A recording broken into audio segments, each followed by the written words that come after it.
Friends, आज हम inter की फिजिक्स में चैप्टर 3 के टॉपिक मीटर सेतु पर डिस्कस करेंगे कि मीटर सेतु है क्या, इसका प्रयोग हम कहाँ करते हैं। देखिए, मीटर सेतु व्हीट स्टोन सेतु पर ही आधारित एक ऐसा यंत्र है जिसकी सहायता से हम किसी अज्ञात तार का प्रतिरोध ज्ञात करते हैं। तो मीटर सेतु का प्रयोग क्यों किया जाता है? तो मीटर सेतु का प्रयोग किसी अज्ञात तार का प्रतिरोध ज्ञात करने के लिए किया जाता है। जैसे ये कुछ क्वेश्चन प्रैक्टिकल में वाइवा के तौर पर पूछ लिए जाते हैं मीटर सेतु पर, और ये इंटर में प्रैक्टिकल भी है एक मीटर सेतु का। तो और यदि ये पूछा जाए कि मीटर सेतु किसके सिद्धांत पर आधारित है, तो मीटर सेतु व्हीट स्टोन सेतु पर आधारित है। और फिर इसका नाम मीटर सेतु ही क्यों है? तो मीटर सेतु इसका नाम इसीलिए है क्योंकि इसमें 1 मीटर लंबा तार लिया जाता है। किस धातु का होता है? तो 1 मीटर लंबा तार मैंगनीज अथवा कांस्टेंटन का होता है। तो मीटर सेतु में हम 1 मीटर लंबा मैंगनीज अथवा कांस्टेंटन का तार लेते हैं और इसका प्रयोग हम किसी अज्ञात तार का प्रतिरोध ज्ञात करने के लिए करते हैं। अब किस प्रकार से करते हैं, इसकी संरचना क्या है? अब देखिए, इसमें 1 मीटर लंबा तार होता है। देखिए, ये 1 मीटर लंबा तार, और इस पैमाने पर ये जो 1 मीटर लंबा तार है, हमने 1 मीटर लंबा तार ले लिया AC, 1 मीटर लंबा तार है। और इस 1 मीटर तार के सहारे 1 मीटर पैमाना लगा होता है। यहाँ पर एक पैमाना लगा होता है जिस पर कि 0 से लेके और 100 तक 100 सेंटीमीटर अर्थात 1 मीटर लंबा तार हो गया ये। यहाँ पर इसके सिरों पर L आकार की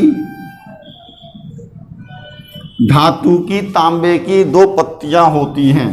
तो देखिए, ये 2 पत्तियां हैं तांबे की। इन पेचों पर यहाँ पर संयोजक पेच लगे होते हैं। इन संयोजक पेचों पर ये 1 मीटर लंबा मैंगनीज अथवा कांस्टेंटन का तार कसा होता है।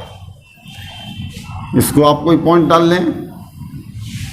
इसके बाद इन दोनों L टाइप के सिरों को छोड़कर इनके बीच के स्थान में एक और तांबे की धातु की पत्ती लगी होती है। यहां पर इस पर भी 2 पेच लगे होते हैं। इसके बीच के संयोजक पेच, मान लिया यहां पर D, इसको हमने पॉइंट ले लिया D।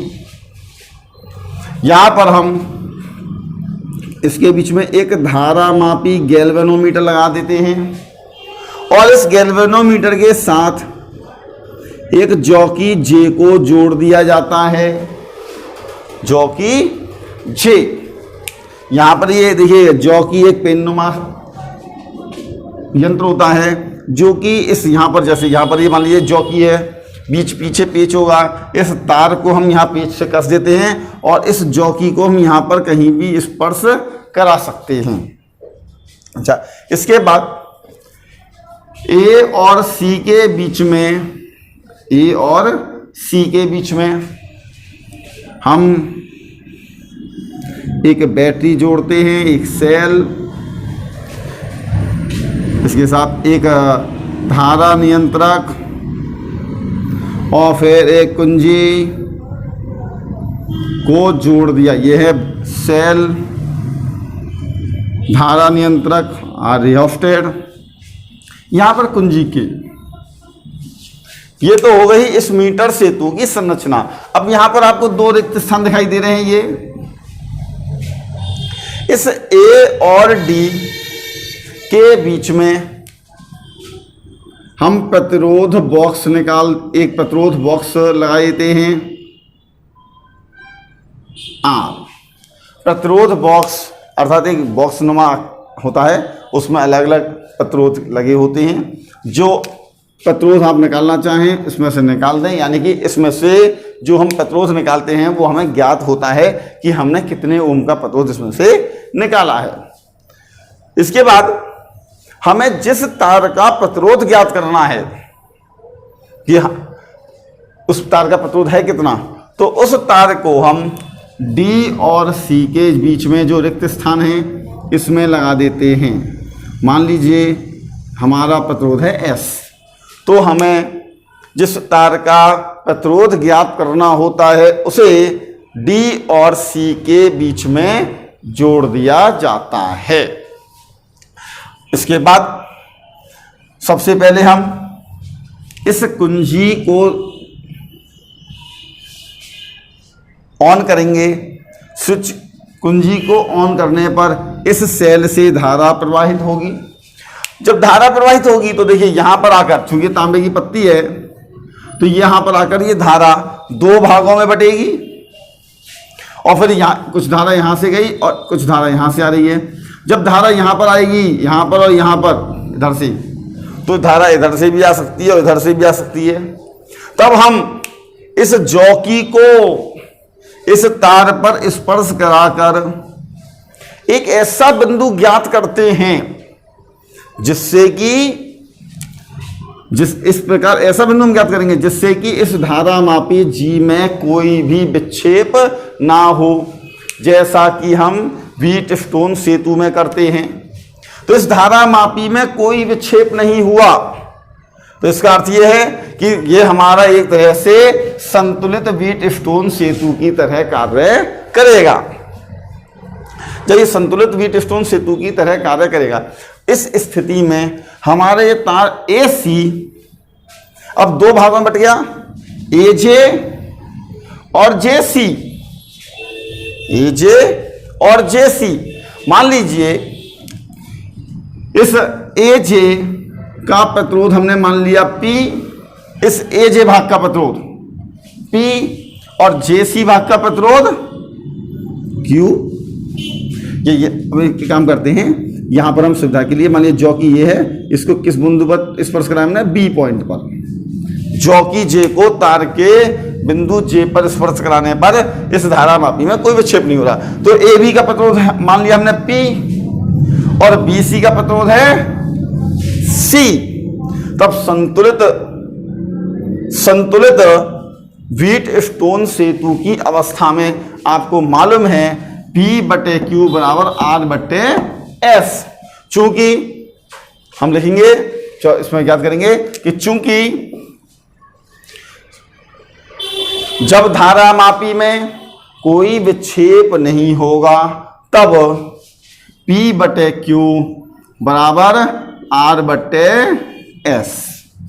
समीकरण नंबर 1। ये तो हमने पहले इसकी संरचना बनाई।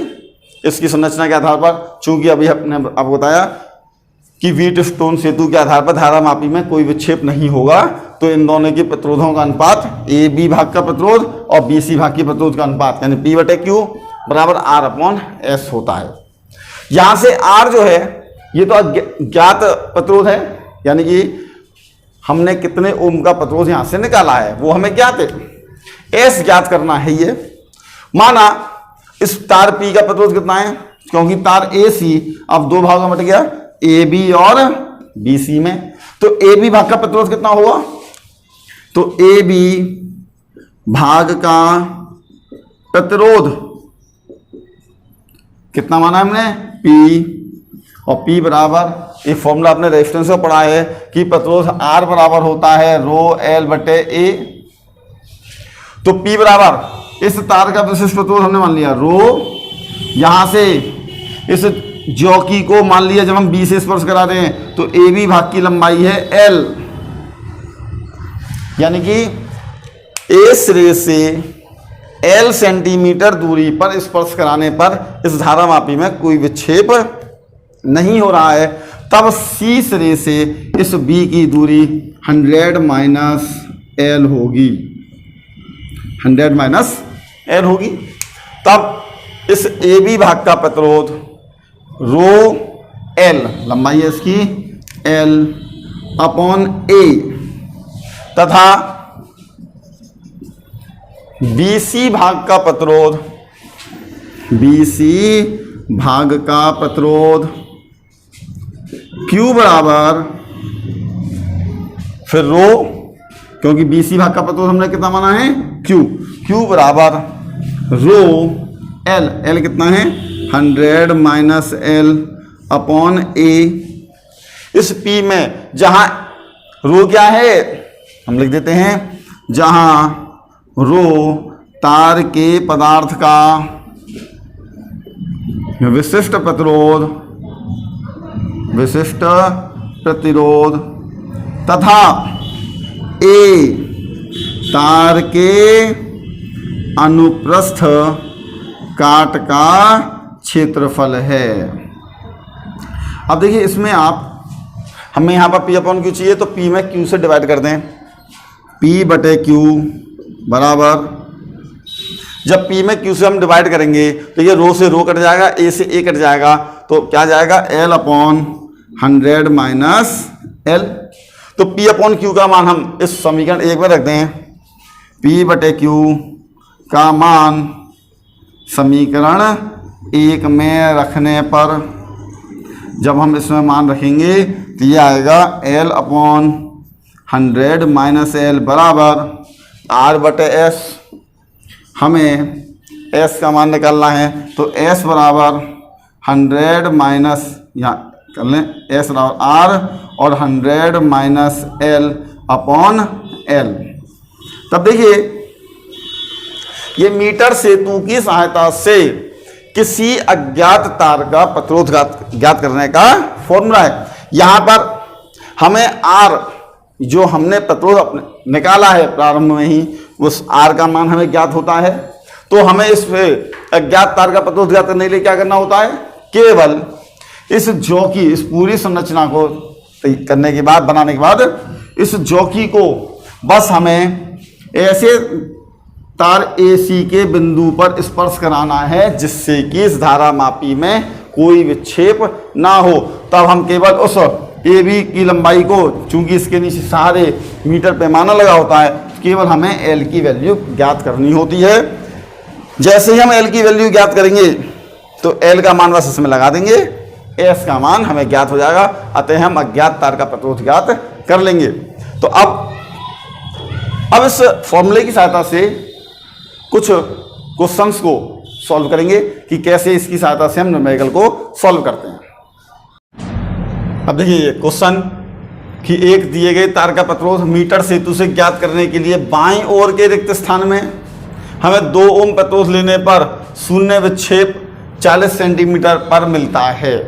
अब देखिए बाईं ओर, जैसे आपने हमें बताया था ये प्रतिरोध बॉक्स में से निकालते हैं, ये रेजिस्टेंस होता बॉक्स, और फिर यहाँ से हमें जिस तार का प्रतिरोध ज्ञात करना होता है उसे लगाते हैं। तो इसको हम ऐसे मानते हैं, ये करें बाएं ओर के रिक्त स्थान पर, तो बाएं ओर ये है, दाएं ये है, तो बाएं ओर के, इसका अर्थ क्या है, R बराबर 2 ओम प्रतिरोध लेते हैं तो शून्य विक्षेप हमें 40 सेंटीमीटर मिलता है।